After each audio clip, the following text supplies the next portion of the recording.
आज आल्या होत्या आमच्या लाडक्या मेघना दिदी. तर नमस्कार मित्रांनो, आजच्या ब्लॉगमध्ये तर मी स्वीटी पाटील. आज जाते मी पूर्णाला. आता पूर्णा नगरीला जायचं कारण तुम्हाला कळूनच जाईल. आता या बायका गाडीतल्या भांड्यात आहेत का बोलत आहे मला तर काही समजत नव्हतं. आता प्रोग्रामकडे जाताना ह्या शेळ्या तर दिसल्याच होत्या. मग काय प्रोग्राममध्ये पोहोचलो आणि प्रोग्राममध्ये बसलो. आईला असं बी आमंत्रण दिलेलं होतं.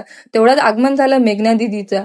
आणि यांच्याबद्दल जर सांगायला गेलं, जिंतूर शिलूच्या यांनी आमदार आहेत आणि परभणीचे पालकमंत्री आणि महाराष्ट्राचे राज्यमंत्री आहेत. आणि यांच्या पदव्या, अरे बापरे, आरोग्य आणि कुटुंब कल्याण, पाणी पुरवठा आणि स्वच्छता, ऊर्जा, महिला आणि बाल विकास आणि सार्वजनिक बांधकाम, हे एवढ्या तर यांच्या पदव्या आहेत. आणि मला तर खूप गर्व आहे. असा बी प्रोग्राम तर संपलाच होता. आणि मग काय, जाता आईने आणि मेघना दिदीने भेट दिलीच होती. आता यांनी भेट दिली म्हणलं, या मला तर भेटणार झालं आणि माझी तर ओळख असणार झाली. मग काय, मी पण दोन शब्द जे काय बोलून घेतले. आणि मेघना दिदीनं तर मला पुढच्या फंक्शनला तर बोलवलंच होतं. सो काय, पुढच्या फंक्शनचा ब्लॉग बघण्यासाठी तर मला फॉलो करूनच घ्यावा. आजच्या ब्लॉगसाठी तर एवढंच होतं काही.